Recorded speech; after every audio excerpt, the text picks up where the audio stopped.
All right, so if you thought all the other presentations were good, then you're in for a real treat now, because we have our main speaker for today. And as we get settled and ready to welcome Mr. Jeff Boudro, the Executive Director of Power and Systems in the USA, we want to also welcome him to Jamaica.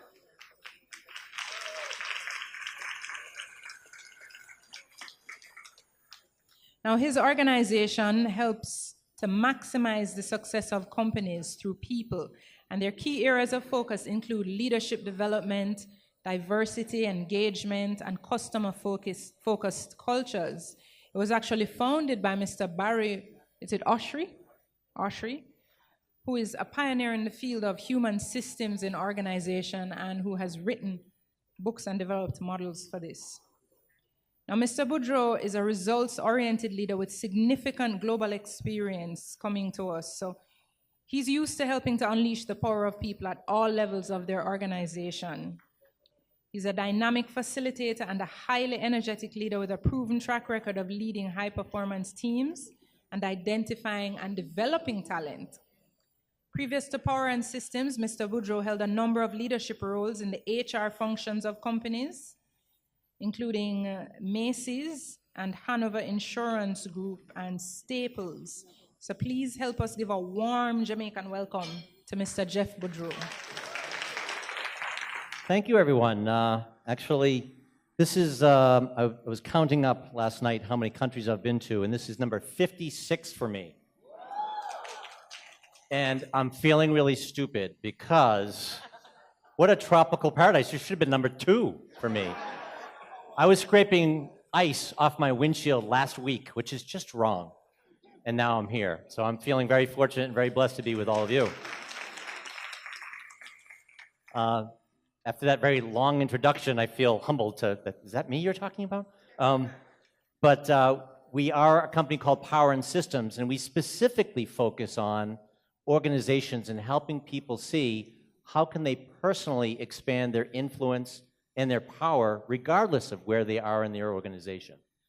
And the middle of the organization is an area of particular interest for us. And I'm going to ask you to go with me on a discovery of this. And I'm going to tell you in advance that it's going to be very hands-on, and apologies in advance to the AV people because I move around a lot, so I'm going to be a challenge for you. But before we do that, I also have to share 2 obstacles that stand in my way to communicate with you clearly. So one is on the airplane last night on the flight in, my ear plugged up and my ear started ringing and it hasn't stopped yet. So I have no hearing in this ear. So if I ask you to repeat something, it's me, not you. The second thing is, as you heard, I'm from the USA, but specifically I'm from Boston, or as we call it, Boston. So my accent is even stronger than the average person from the United States. In fact, does anybody know what khakis are? You know what khakis are? Anybody? What are they? For us, that's what we drive our car with. That's our khakis. So I will try my best to make sure you can understand me. You see what we're up against here, though.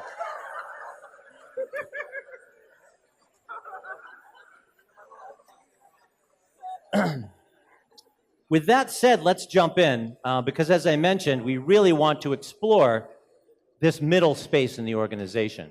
Oh, actually, before we do that, I want to teach you a little Boston. It won't stay there. There it is. Anybody familiar with this word? Yeah, that's how we say, how are you? It's actually 4 words, not 1. So I wanted from Boston, from the depths of my heart, to say, how you doing? And in case you don't know, the response is, how you doing?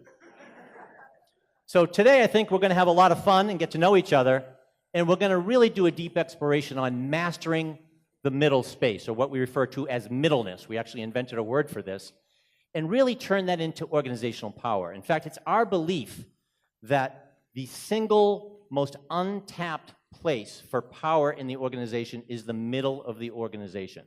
That's where the action happens. The top of the organization is busy doing the strategy. The bottom of the organization is busy creating the products and services, but it's the middle where that strategy comes together and things get done. You people are the middle of the sandwich, and that's the best part of the sandwich. That's where the action happens, and that's what we're going to talk about today. How are we going to do that? Well, we're going to use a very simple organizational model, but it will serve us well. We use this in our books, in the over 40 years of research that we've done to write those books, and the very experiential workshops we usually hold. It's unusual for us to do a presentation like this. We usually do large-scale experiential workshops where we actually create a company and people work in it and get additional insights on how they can increase their effectiveness. But for today, we're going to talk about this a little bit, and you'll get a chance to experience it, not just in the head, but also in the gut. The way that we think about this is in any organization, there are tops in the organization. Those are the people that have overall responsibility for the organization. They're involved in things like strategy, figuring out what customers or what business to go after, what kind of culture they want to create in their company. Hopefully they're paying attention to that. So that's where the overall organization responsibility lies. The bottom of the organization in the simple model are the people who are the individual contributors, the people who are the frontline workers who are producing the products and services that the organization creates. And of course the customers, whether they're internal customers or external customers, are the people that depend on this organization for the products or services that they need to accomplish what they need to do.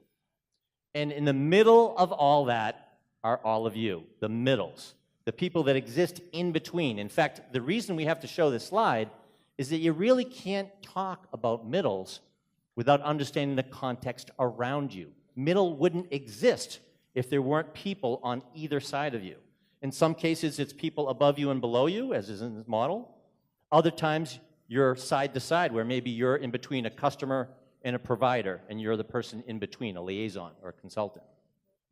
But in any case, the middle is a really unique place to be. And our exploration today is really going to take 5 different objectives in mind. The first one is, what is this middle space? Let's describe it, let's make sure we understand it, because what we've found through all our research and all of our work is that oftentimes it's like being a fish in a fish tank. We don't even recognize the water in which we're swimming. It just is what we do. And we think about our tasks, and we think about the people who report to us or who we report to, but we don't think about middle space. That's not usually a conversation that we have. Today we're going to shine a very bright light on what is unique about that. And we're going to talk about what is life like for us in that space. What are some of the conditions that automatically come with that space when we enter a middle management role? And what typically happens to both individuals and groups in that space? What are some of the forces that act upon the middle of an organization? And then last but not least, we'll talk about the incredibly unique opportunities and the very difficult challenges that come automatically with this space as well. So that's where we're going. And as I said, we're going to take a very hands-on approach to that as we jump into this. So here you in the middle of everything. And when you describe this space, there's a couple of things that are really important to understand. The first one that I want to introduce you to is this idea of what we call tearing. If there's one word to describe the dynamic of being in the middle, we think it's this word of tearing. Because if you think of it, there are people who you report to, there are people who report to you, there might even be people on both sides of you, and they all want stuff. That's a technical term, stuff. They want stuff. And, as luck would have it, not only do they want stuff, but they want stuff that's different from the other audience. Tops want things, right?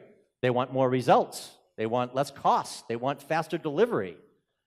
And when you go to the bottoms and say, we need more product, we need it faster, we need it cheaper, they say, yeah, but I need more resources. I need more support. And oh, what about that promotion we talked about for me? So you're caught in the middle, and they want different and sometimes conflicting things from you. In fact, one of the things that's particularly challenging about being a middle manager, something that we're going to talk about at great length today, actually, and explore, is it's often easy for you to let go of your own individual agenda because you're so busy paying attention to the needs of others. And by the way, this is not just applicable to your professional life. How many of you have children? Many of you know what the middle is like in your personal life then as well. In fact, our generation, many of you are around my age or much younger and more attractive, and you know what it's like to be in the middle between raising your children and having elder care issues as well. So I want you to think about this topic today, not just in terms of your professional life. I think you will find it will apply equally well to your personal life as well, and I encourage you to think about that and apply it. The other thing that's interesting about this is that not only do these different parties, whether it's the customer and the supplier or the top and the bottom, want different things from you, often conflicting things, but they're things that you don't necessarily directly control. You might not be the person to determine if that person on your team can get promoted or not. You probably have input, you probably have influence, but you might not be the final decision maker.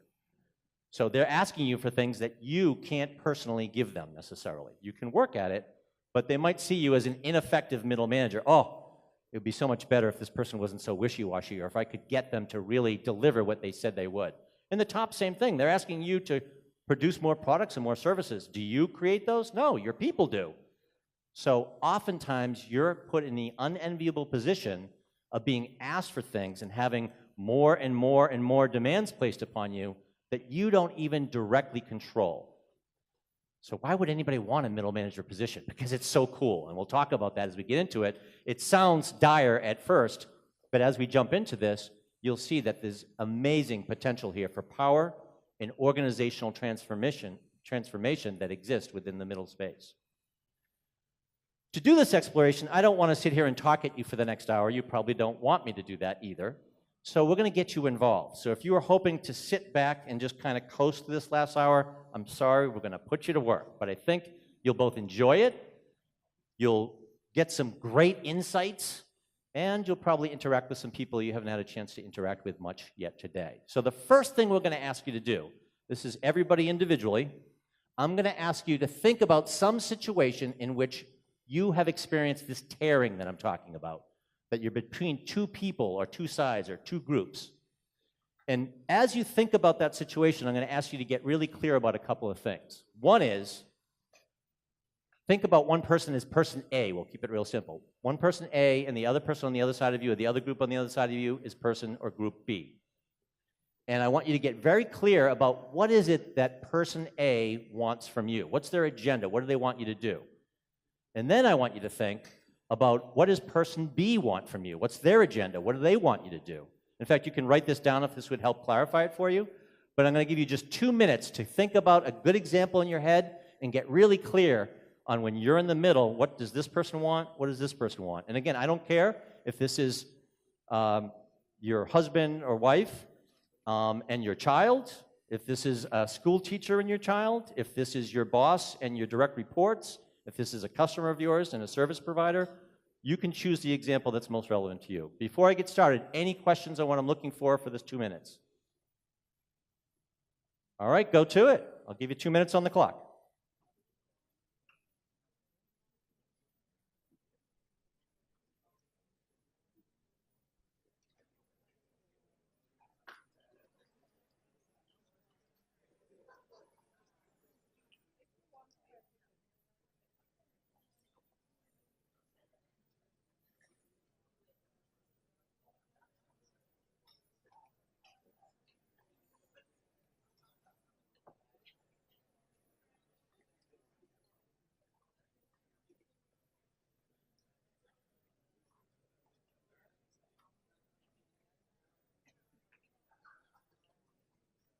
Again, I think this is an individual exercise at this point.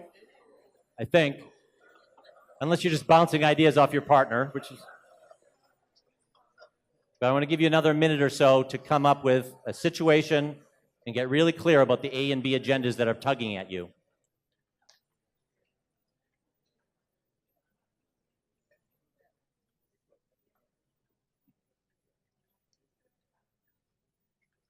All right, let me just check in. It's only been a minute, but it seems like the group has moved quickly. So does everybody have an idea in mind? Does anybody need more time? Raise your hand if you need more time.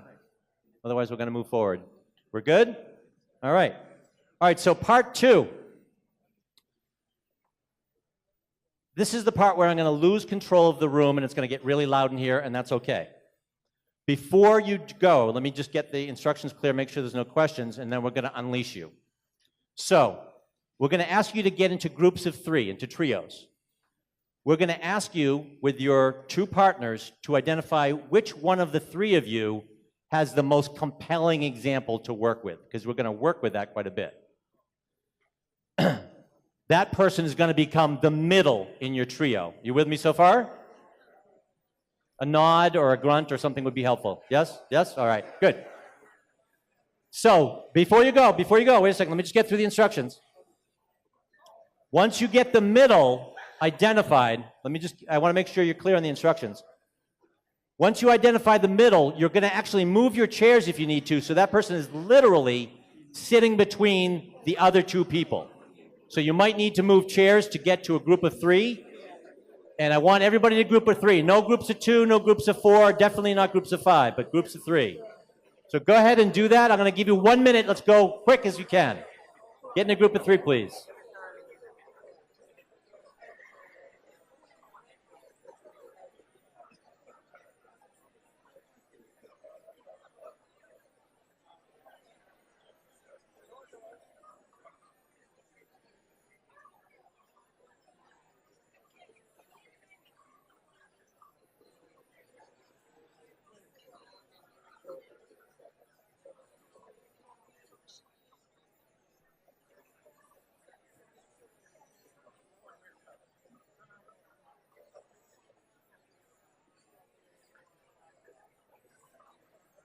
Is there anybody who's left out? Do we have any orphans that we need to take care of?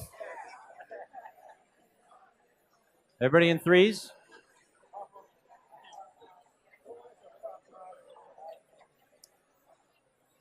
$30 more seconds. 30 more seconds.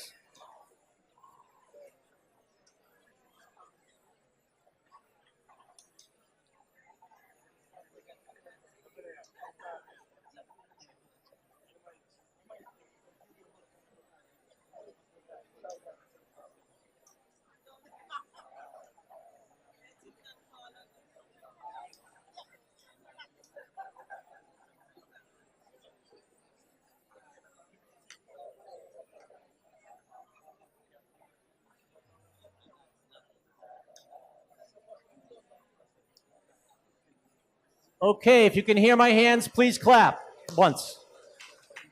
If you can hear me, please clap once. All right, thank you. That's a great way to get people back if you need that trick yourselves. Doesn't work with your kids, though. I've tried it. All right, if I could have everybody's attention, I would like all the middles, the people who have been elected middles, to raise their hand, please. All the middles. I don't see enough hands yet. Can I see all the middles raise their hands? Over there? Is she a middle? All middles? Raise your hand. All middles? All right. Here we go. I'm going to keep moving. There might be some people who are getting left behind based on nobody raising a hand in their group. You can put your hand down. Sorry. Here's what we're going to do next. We're going to have several steps, so I'm going to apologize in advance. I'm going to have to get you started and then stop you, start and stop several times. But we're going to do this very efficiently so we save time and you get an experience very quickly. So here's what's going to happen next. Before you get started, though, let me finish the instructions. What's going to happen next, step 2, is that the middle is going to brief the other members of his or her group on this situation. You probably already started that process. But you're going to tell one person they're A and another person on the other side of you they're B, and you're going to turn to A and you're going to fill A in on what their agenda is. Make sure they understand that they could represent or play the role of this person who's on that side of you. And after you're done with that, you're going to then turn your attention to B and do the exact same thing. You're going to fill B in on what their agenda is, what their point of view is, what they're trying to do, so they can accurately portray that role as well. Before I set you loose, any questions on what I'm looking for? So the middle is going to debrief both A and then B. Any questions? All right. You have 3 minutes to do that. 3 minutes.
1 minute left, 1 minute.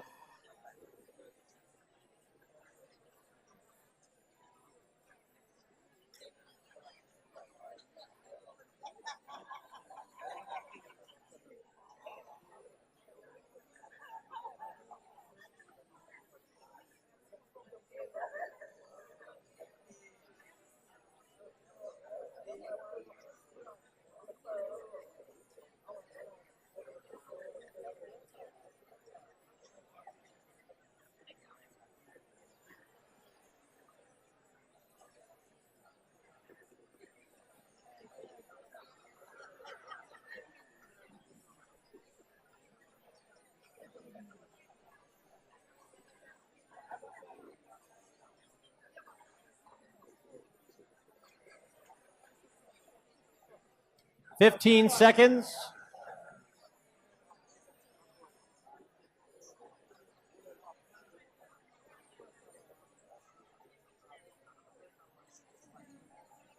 Okay, time is up. Time is up. Can you clap once if you can hear me? One more time. All right, thank you. All right, so step 3. It sounds like you have some really juicy situations to sink your teeth into, am I right? I'm hearing some really good stuff as I'm hearing the groups talk and the laughter. So hopefully they're very real life and you can relate to them and you can really play your role. Now, I'm not asking you to go for an Emmy Award as person A or person B. Don't make it so difficult, but try to play it as realistically as you can without over-exaggerating. Here's what's going to happen next.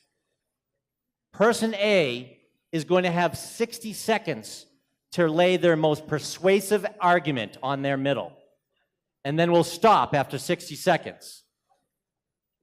Then person B will have 60 seconds to put down their most persuasive argument to the middle. So you're each going to have 60 seconds equal time. And here's what's going to happen. We're going to ask the middle to listen, but do not respond. Just exist in the middle. You don't need to say anything. You don't need to accept or deny anything that's said. You don't have to comment at all. But I do want you to pay very close attention to what's going on inside you. How are you thinking? How are you feeling? What's going on, even physical symptoms that you might be experiencing? Just get really in tune with what it's like to be in that middle space. All right, that's my intention. Any questions before I turn you loose? So 60 seconds for A, 60 seconds for B. We're going to get started when it hits 40-40.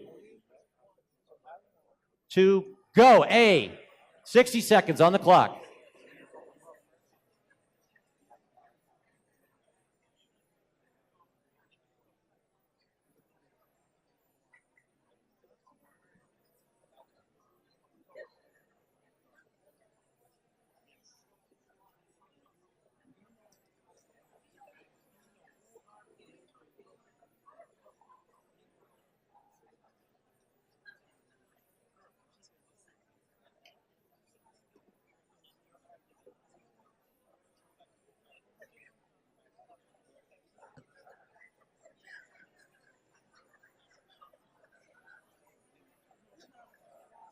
$15 seconds.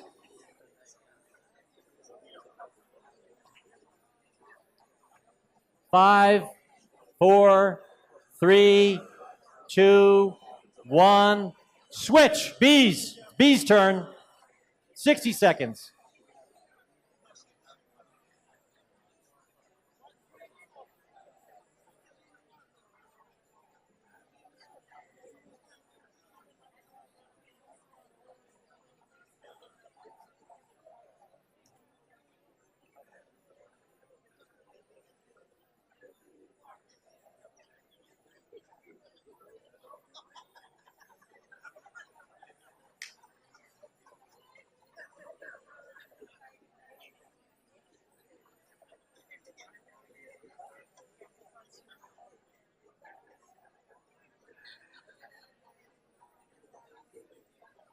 $15 seconds left for B.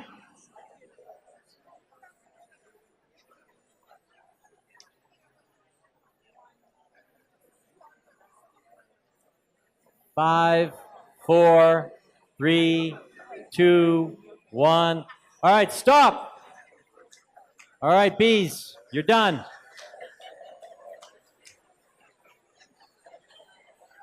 I see some tired-looking middles at some of these groups. They didn't have to do anything. But oh boy, did that wear them down, right? So let's hear from a couple of the middles, and I'm going to walk around just so I can hear. For anybody that was middle, can I see middles hands up just so we know who the walking wounded are? Hopefully nobody's hurt or bleeding. You're just exhausted. What was that like for you? Describe how did it feel, or what was going through your head, or. All right, she felt pressured. All right, pressured. Great, thank you. What's another word to describe what you were feeling, or something else from another middle? Useless. Useless. I'm just sitting here feeling useless. Interesting. What else? Overwhelmed. Isn't that interesting? You're not doing anything. People are just talking at you, but you feel overwhelmed. In the middle, yes. You do feel that tearing. You feel like I'm here on this side, but I'm here on this side, and I'm getting torn in between. Talked about that. Feeling guilty. That's an interesting one. Why guilty? Like I should have thought of all those ideas, or why guilty? You're feeling the tug to side with one side or the other. You're feeling guilty. You can't do that. One or two more. What's that? Powerless. Why powerless? Why did you feel that? Yeah, you can't choose. You can't talk to them. Feeling powerless. One more, and I'll get back to you next time. You managing what? Oh, you were monitoring closely, so you felt like you weren't monitoring enough, or you were? Yeah, no, thank you. Sorry. So timing-wise, here's what we're going to do next. And I'm going to tell you in advance that this is a very simple change that we're about to make, but I really want you to pay attention to the next two things we do. So I'm actually going to skip this one, because what I was going to do, and I don't think it's necessary because it all came out already, was I was going to let the middle sit there one more time and have the A and B talk to them at the same time. Because that's what it's like in real life. Oh, you did that already. I knew this was the advanced group. I knew that. So we don't even need to do that. You've already got enough of the feeling, but we are going to do something else. So here's what's going to happen this time.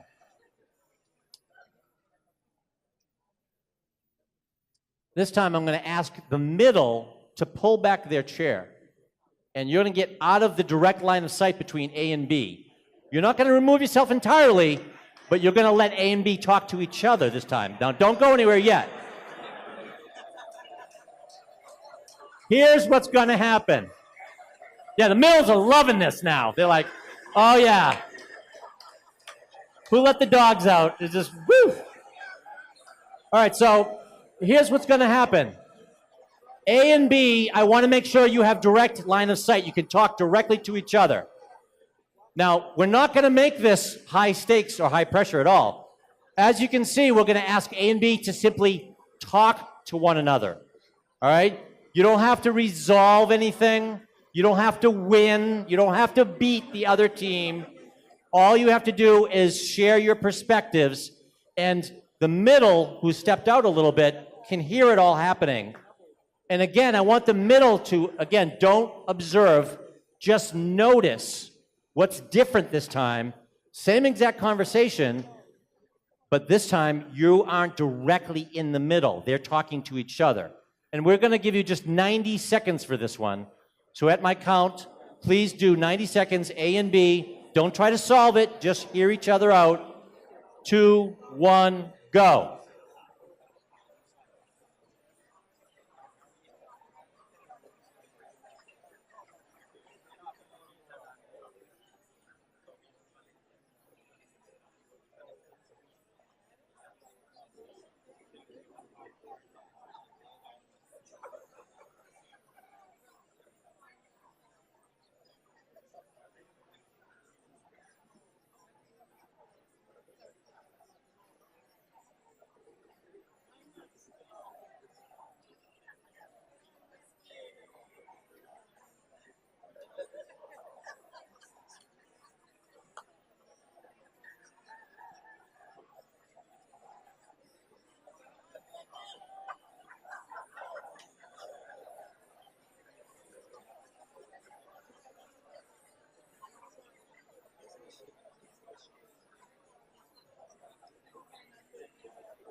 Okay, time is up. Time is up. I can't wait to hear this time. I cannot wait. I'm going to start over here because I didn't get to this gentleman last time, and he had something to say. So if I could get everybody's attention. I'm going to have to ask. If everybody can hear me, can clap once. If everybody can hear me, can clap once. Thank you. All right, so this time we're going to investigate both middles, what they experienced, what they felt. And I also want to hear from some A's and B's, how they noticed the different dynamic between the first time we did it and the second time we did it. So starting with you, what did you want to tell me last time about your first experience in the middle? That it was what? Inadequate. You felt inadequate. What was the difference this time when we came back and did it a second time? Same conversation, but you stepped out just a little bit. You were still there. Less pressure on you. Oh, less pressure to respond. The pressure shifted to where? Between them. All right, so that's one dynamic difference. Like, we're talking inches, people, that he moved back. Inches. And yet the dynamic shifts considerably. Who else had a middle response or reaction? What did you experience? Yeah. Yeah. How would you describe that feeling?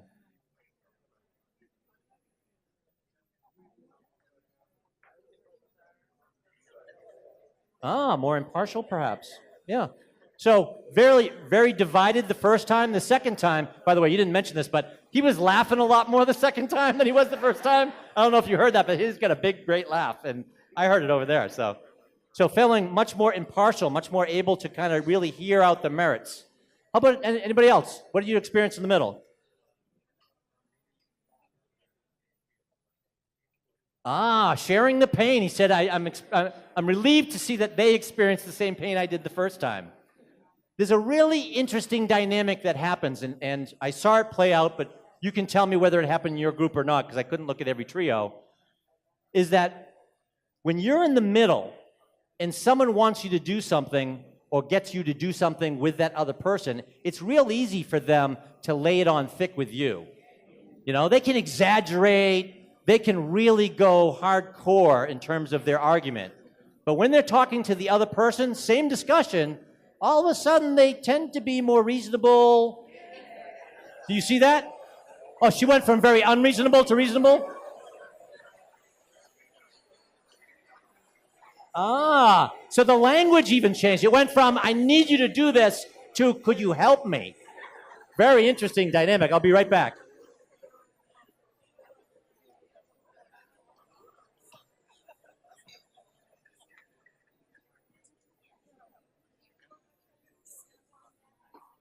Oh, interesting. So what we experienced over here was when A said something to the middle and then the middle passed it on to B, B got very, how dare they? But when it was A to B and the A said the same thing to B, the B was like, all right. So very different reactions. They can act all tough when they get a layer between them. But this, in a nutshell, tells you how powerful that middle space is. Someone had their hand up that I promised to get back to over here. Who was it? You, sorry. What were you going to add? Yep.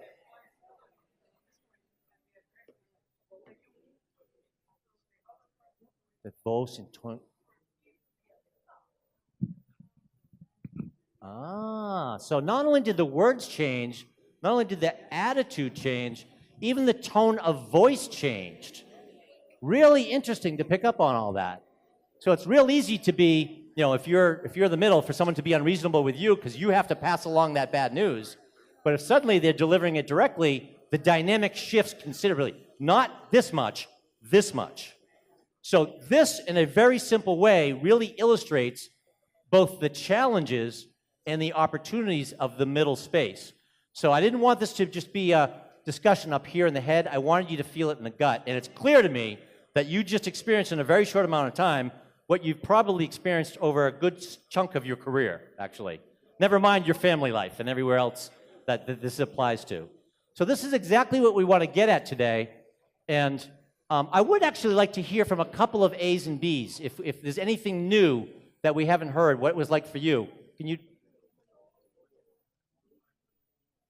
Oh, there's a mic right there. You can take advantage of it, and you don't have to speak through me.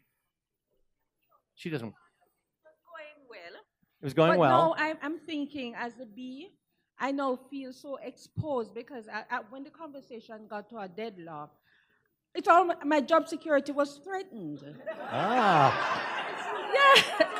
That tends to make us as human beings a lot more reasonable. Yeah, and then now, I realize that the middle is kind of a buffer between the staff and the seniors. But now it's as if all headlights are now on me because I have spoken up and I'm saying, I'm actually wondering when am I going to lose my job? So that's very interesting. It is. Yes. Now, I just want to reinforce this is for pretend. So your job is completely safe right now. Oh, she's really your boss in real life? Oh. This is awesome. All right.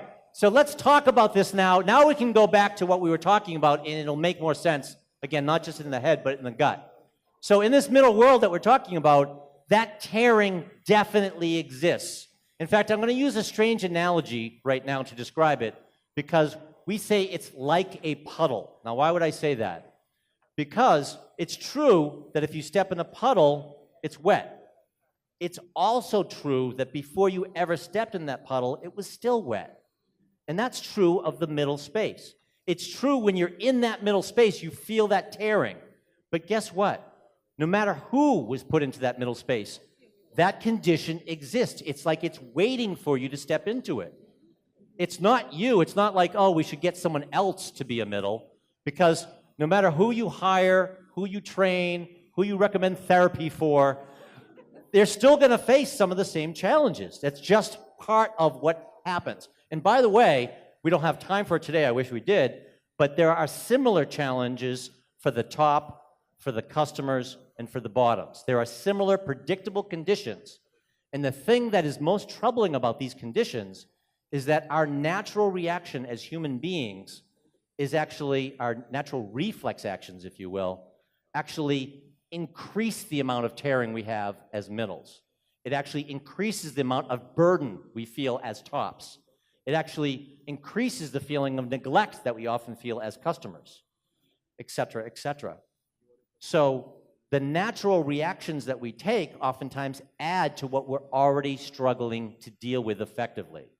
And what we're going to focus on next is how do you actually make a choice that is going to actually empower you more and help you make a difference, make a mark, if you will, on your organization. Because there's undoubtedly tremendous potential for the middle of organizations, individuals and the entire middle section of an organization to bring about organizational transformation. So let's talk about that a little bit. We're going to talk about it first on an individual level. So what we call this term, by the way, is middle crunch, that when you slide in between top and bottom or side to side, you're getting crunched because you're losing your agenda and you're taking on the agenda of other people. It's very easy to do. It's not like you even make a choice, it just happens. It's like stepping in that puddle. So when middle crunch happens, when you slide in between every time, it's not like you felt like you made a choice, but there are choices that can be made. And I want to talk about a handful of different strategies, but before we do that, I want to talk about the overall, what we call an empowerment stand that we recommend for middles in all types of organizations. Oftentimes the middle experience looks like this. You have a top, you have a bottom, or you have a side to side, and then the middle slides in and you're torn. And it's not like you felt like you made a choice. We're saying that there is a choice, and that choice could be a middle who maintains my independence of thought and action in service of our organization. Each part of that is important. Maintain your independence of thought and action, but you're doing so, you're not withdrawing from your role, you're not abdicating or abandoning your role. What you are doing is you're making sure that the things you're doing are actually in the best interest of the organization. And sometimes, as a middle, you have such a unique and powerful perspective on what needs to happen in order for the organization to move forward that it's actually a shame if that doesn't get used. And we want to talk about how you might do that. And I'm going to tell you in advance, it's not easy. There are risks involved. But I will also say that if you allow yourself to be torn, there are many risks there already that you might not even be conscious of, but believe me, they're happening, and you got just a small taste of them here. If you extrapolate back to your real lives, I bet you can come up with lots of wear and tear, mentally, physically, emotionally, that happens from that tearing that we just experienced in a microcosm here in this room today. So let's talk about some of these things that we can do. The first thing I would suggest, this is just a note of caution from experience, is that you should really contract with your top regarding the implications of you being independent, middle, in service of the system. Because if you just suddenly change your style entirely and you start to say, oh, I'm not going to do necessarily everything my top asked me to do, they're going to notice. So you might want to talk to them about, you know, I've been thinking about how I can be more effective in my role, and you really want to be strategic about how you bring this up to your top or how you bring this up to your bottom, and we're going to talk about it from both sides. And again, we can also talk about the customer-provider example. But the first thing, and we'll get back to this, is you really need to think about in what situations does it really make a difference for you to be more independent and use your unique perspective? In what cases should you really be taking care of the agendas of others? It's not either or, it's and. You have to do both, but you have to have the wisdom to choose when to show up as independent and when to show up in service of other people. That's the middle space. So that's the first thought. The next thought is amazingly simple. It's be top when you can.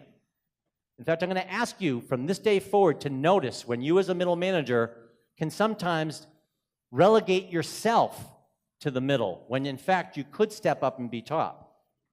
In fact, when we showed that chart before, top, middle, bottom customer, we are all of those things, sometimes in the same month, sometimes in the same day. Sometimes I've gone from top to middle to bottom in the same meeting. Depends on what you're talking about and what your context is on that particular situation. So yes, you're middle managers, but you visit all of these worlds that we're talking about today. So there are times when you can be top. I just last week was walking down the hallway in an organization where I was doing some work in Canada, in Toronto, and a meeting let out, and two middle managers that I know came out, and they were walking ahead of me in the hallway, and one of them was saying, oh, that's really good, we should have brought that up in the meeting. I guess we're going to have to go back to Bob, their boss, and see what we should do about that. And the other middle said, I don't think we need to go back to Bob. I think we know what to do. And the other manager said, well, I think we better, you know, what if we choose wrong, or what if he doesn't like it? And you could see right there in front of me the struggle between when do you step up and do what you know needs to be done, and when do you have to say, no, that's not my place to do that. It's not so clear cut. And those are decisions we're all going to have to make, certainly. But I want to ask you to notice how often you decide to step back to being middle when you could, in fact, perhaps, take on the top role for that particular decision. I'm not talking about a company-wide initiative necessarily, but something that you're very knowledgeable about, something that you feel comfortable making the right decision on. Be top when you can is the first strategy. Any questions on that one, or any concerns about that one that I didn't address? All right, number two, keep me honest on these. Be bottom when you should. There are times when you should actually step down from being the middle to actually being the bottom. And I'll give you an example of that. It's going to be a strange one, but we use the analogy of a sewer pipe. There are times when you are in your organization and it feels like you're in a sewer pipe. In fact, some of that played out at some of the tables just a few minutes ago, where people are dumping things into one end of the pipe, and people are dumping in things into the other end of the pipe, and you're in the middle, and it's washing all over you. Now, no self-respecting top is going to put garbage into the organizational pipe. But there are times when a top puts something in to be communicated down through the organization where he or she doesn't realize that it's not going to play out quite the way they think it's going to.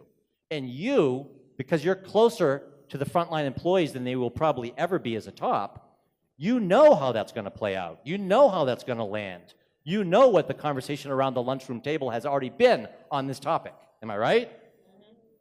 So, you have a choice. Your choice is to step aside and let that go down the pipe. Sometimes that's the right decision. Your other choice, however, is to do something different. And the reason that I say it is a choice you should make consciously is because if it goes in and comes out and it doesn't come out smelling very good, it might back up over you again. Because yes, it goes downhill, but sometimes it backs up. So another alternative is when they put something in and you have a perspective that you think, and it's not ego. I go back to the presentation before this. It's not driven by ego. It's driven by a sincere need to see the best things happen. If you can make that distinction, then maybe it's let's talk this over. And you have to, again, pick your shots on when you do that, because it's possible you could go to your top and say, you know, Mr. or Mrs. Top, I know you're planning on making this decision or making this announcement, but let me tell you that how this is going to land on the frontline employees, and I think it's going to have unintended consequences that neither of us want to see happen. It's possible that that top might say, thank you so much, I really appreciate that, here's your promotion. But I wouldn't count on that. It's also possible they might say, we don't have time for this, or I disagree, or this has to happen, this was passed down from above me, and I have to pass it down through the organization. Any of those things can and will happen. However, that should not stop you from thinking and strategizing about how could you get heard on this issue, if it's something you firmly believe in. So pick your battles, make sure it's something that you believe in and you have a good point of view. Don't fly off the handle and do it haphazardly. But if you have a really strong opinion that something is getting missed in the decision-making process, and you owe it to the organization, to your people, to your top, to make sure that that gets to see the light of day, then think about how you can do that effectively. And there's lots of strategies on how to do that, but I want to just make sure that the sewer pipe analogy makes sense to you. So sometimes it's be top when you can, sometimes it's be bottom when you can. Make sense so far? All right. So the next one is be coach. So let's take the sewer pipe in the other direction as an example of this. So say, for example, one of your bottoms, or maybe a whole team of bottoms, your frontline workers, feel they were promised something. And it hasn't happened, it was delayed, it was put off to the side or something like that. And they come to you and say, middle, we need you to go to the top and get this for us. This was promised to us. This is your job. Go talk to the top and get us our stuff, whatever that is. Has this ever happened to anybody before? Oh, yeah. Yeah, absolutely. That's part of the life of being a middle. Happens in families, too.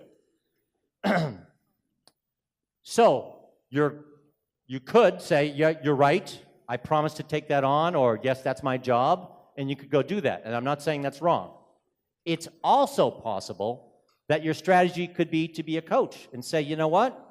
In this particular situation, you need to have that conversation with your coworker in another department that you don't get along with, not me. You need to have a face-to-face conversation with them. Or you need to have, and this is even more high stakes, you need to have that conversation with my manager, because I think that's a conversation that needs to take place between you. And you don't step out entirely, and here's the big difference. You're not abandoning this employee, you're coaching. And what does that look like? What that might look like is say, I will set up the meeting. I will make sure that I get the agenda set so they know what this meeting's about. I will spend time with you preparing you this. In fact, we could even role play it out, and we can talk through what this top's reactions or comebacks might be. I will support you, but I'm not going to have the conversation for you. There's a big difference. So there are times when you as the middle shouldn't go off and do someone's bidding, but you should empower them to do it for themselves, but support them as they do so. Does that make sense? So that's strategy number 3. So we have be top when you can, be bottom when you should, and be coach. The next one is a graphic. And this oftentimes describes to a T the life of a middle. It's a very busy life. It looks very important as well, because here you are between a customer on the left side and a provider on the right side. And you go to the customer and say, here's what we want to sell you, blah, blah, blah, here's our offer, and they say to you, that's great, but I need X, Y, and Z terms to happen before I could agree to that. So then you go to the provider and say, well, the customer said they're interested, but they want X, Y, and Z. And the provider says, well, we can do X and Y, but there's no way we can do Z. We would never get approval for that. So how about you give them option A? And it's back and forth and back and forth and back and forth. And we feel very busy and we're very needed, but there's a big difference between being busy and being effective. And so how can we break this cycle if it becomes a runaround game? Because this is exhausting. Look at it. So to illustrate this, my friends in the AV department over here did me a favor, and they took a 1-minute video clip that I want to show you, because better than me talking about it, this video clip really describes it. How many people have seen the movie Office Space? Anybody seen that movie before? Oh, if you haven't seen it, you're in for a treat. This movie is about organizational life. It's one of the only movies I've ever seen that actually really is a great satire of what it's like to work in a big organization. In this 1-minute scene, it's just a small snippet, we'll see 2 management consultants who have been hired to come into the company and determine what jobs they could cut, because they're looking for efficiencies, they're looking for cost savings. And they're interviewing employee after employee after employee. They're going to interview in this 1-minute scene a middle. And it's this kind of middle, not the kind of middle that we all want to be. So watch this, and you'll see what I'm talking about.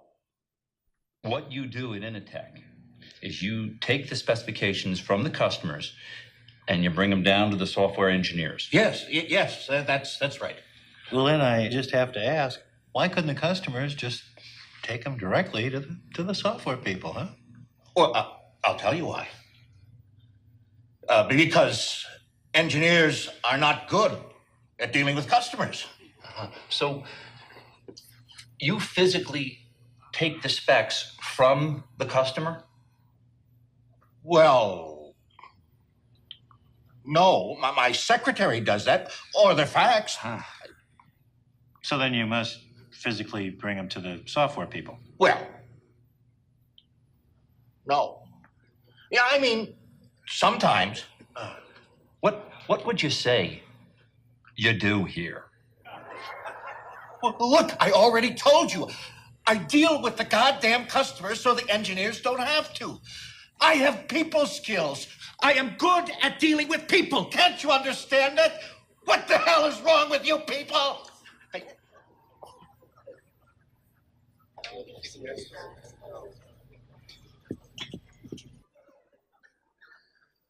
So we don't want to be that kind of middle, obviously, and that's exaggerated for a point.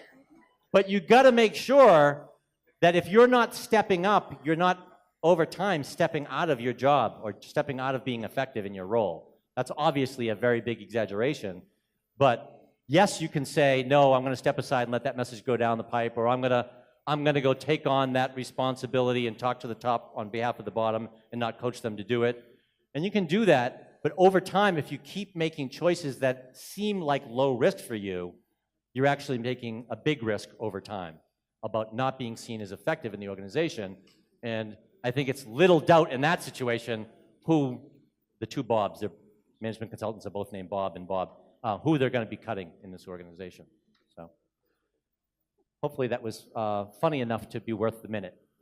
The 4th individual approach empowerment stand is what we call facilitating. And so as a middle, and you got a little bit of an experience in this, we didn't do it all the way yet, but you're going to get a second shot at it, is what you get a chance to do as the middle is you get to step back like you did in the trios, and you don't remain silent like you did in this practice, but what you do is you actually facilitate a discussion. If you get A and B talking to each other, or in this case, C and P, customer and provider, and you use your unique position and your knowledge of the organization to help move that forward, undoubtedly, they're going to be more reasonable with each other, and you can help propel them forward because you're adding a third, more impartial voice to the discussion. So whether it's in your family or in your professional life, sometimes being the facilitator versus the person who takes on the burden personally and shoulders it is a good strategy. Does that make sense? So those are 4 strategies that sometimes work. Sometimes be top when you can, be bottom when you should, be coach, be facilitator. There's lots more, but I wanted to give you a tangible sense of what that empowerment stand of being independent in thought and action in service of the organization, what does that look like? How does that play out in your day-to-day role? So with that said, I have two choices to not deprive you of Q&A in case there's going to be Q&A at the end. One is we can do the role play one more time and you can pick one of those 4 strategies and try it. The second one, if you've had enough of that, I understand, but if you want to do that, I'm all for it. The second one is we can talk a little bit more conceptually about what about middle power in groups, collectively in the organization. So we have a choice A and a choice B. Choice A is you get a chance to practice one of these empowerment strategies. How many people want to try choice A? You can put your hand up if you feel that way. Yeah. One person. All right, I think it's pretty clear we don't need to vote anymore. All right, so what we were going to do, and what I'm going to encourage you to do next time you're in real life doing this, is think about the 4 strategies. And if one of them fits your situation, I would suggest that you take that as an active assignment. That you go back, whether it's in your personal life, your professional life, or maybe it crosses both, and actually think about it, strategize it, and then try it out. Try it on something that you think is risky, but not so risky that if it doesn't work, you're going to really destroy a relationship. So try it out at least within the next week, I would suggest, because if you don't do it within a week, you might not ever get to it. So within 7 days, I would recommend that you pick one of those 4 strategies and try it out on the situation that you identified at the very beginning of this workshop.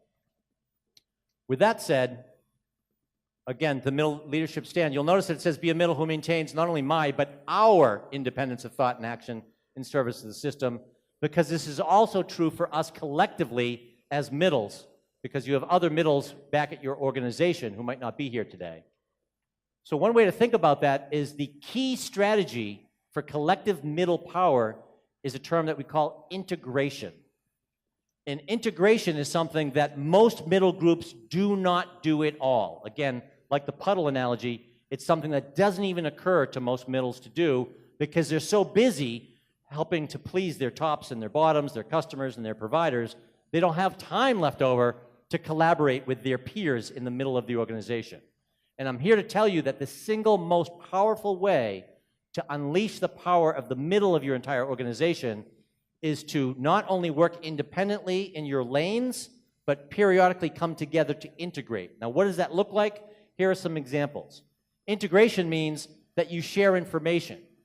If you're a middle and you have other middle peers, and that might be if you're in finance, you might be in accounting, and you have peers who are in tax or financial planning and analysis. If you're in HR, you might be in training and you have people in corporate benefits or compensation. Whatever department or area you're in, you probably have peers at more or less the same level that have a different world than you, but it's related.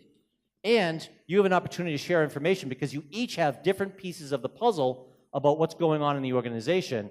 And if you never get together to share that, you only see your world, you only see your silo. So sharing information is critical, and that leads to you then have a chance to diagnose the systemic issues that might be happening. Because guess what? Oftentimes, you're experiencing errors or problems or recurring issues, and other people are too, but it's like everybody's experiencing them individually, and nobody ever puts their heads together to say, this is a systemic issue that if we put our heads together, we could solve this, and we have the resources to do so. So making sure that you're coordinating efforts, making sure that you get together to problem-solve issues that actually cross over boundaries between you. It's also a fantastic opportunity for mutual coaching, that you have a chance to get behind each other and coach each other through because you have an understanding of their middle world and the challenges they face. And of course, sharing best practices. If something was fixed over in area A and it's happening in your area, in area B, you can adopt their best practice if you just had visibility to it. And of course, collectively, if there's a point of view that exists among your middle organization about what the organization needs to do in order to continue to succeed, collectively you have more of a voice and more influence together. One great example of collective influence I heard was from IBM. Back when IBM was really about mainframe computers and really about then desktop computers, they were largely ignoring the internet and how to use software as a service as the next generation of what they were going to offer as a company. And a bunch of middle managers individually went to their tops and they get pushed back, no, that's not our agenda, et cetera, et cetera. They got together, they created some prototypes, and they single-handedly forced the company's attention to paying attention to what is now a major part of their business, the consulting services and software as a service. That's so much a big part of their business today. Great example of middle empowerment and that collective influence. Another example, simple on an individual level, I forget the gentleman's name. I'm going to have to Google it because it just occurred to me. But the inventor of the Post-it note, everybody know what Post-it notes are? He was actually experimenting at 3M with adhesives, and one of his adhesives failed. It wasn't sticky enough. But then he realized that it stuck enough for it to hang paper on the wall or a monitor or anywhere, actually, for that matter, and that it would be good uses for that. And he went to top management, and they said, no, it's not within our core, et cetera, et cetera. So what he did is he went to all the administrative assistants in the building, and he gave them free Post-it notes. And before the end of the week, there were Post-it notes everywhere, and 3M had no choice but to pay attention to his idea. So those are examples of empowered middles that can really make a difference. But this is what integration looks like. To finish this up, integration looks like coming together as middles and talking in all different directions about what's going on in our system, what problems are we experiencing, what solutions do we have, and then dispersing back out to your work teams again. So it's not either or, it's and. You integrate, and then you disperse. You integrate, and then you disperse. You do that periodically. One other tip that I will share with you is that you want to do this without your tops present every time. It's okay if they come once in a while, but you want to have middles to have a free discussion where they can really share ideas without having to worry about what the boss is thinking. The final thing that I want to say about the middles is that oftentimes middles feel like integration won't happen, it won't work with my group, either because we're unique or we have little in common or because we compete with each other for our next promotion, any number of reasons, and there's no collective power on us. That's not true. And we've found that over time this is actually not true, and there's a really interesting thing that happens. We think that the reason that we don't integrate with other middles is because how we feel about one another. And if we felt differently about them, then we'd integrate with them, we'd partner with them, we'd collaborate with them. The truth is, it's actually 180 degrees different.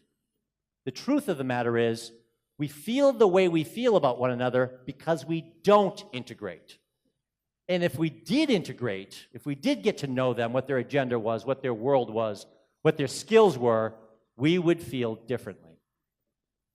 This, in my opinion, actually could solve a lot of the world's ills, never mind inside organizations. That a lot of the work our organization does is helping immigrants be successful in their newly chosen country. And we find that oftentimes, regardless of what nation you're talking about, that they're different. I don't know if I trust them. I don't know if I like, they're not adapting to our culture. A lot of that language we hear in America right now, in the USA, is very disturbing to many of us, as an example, just to call that on ourselves.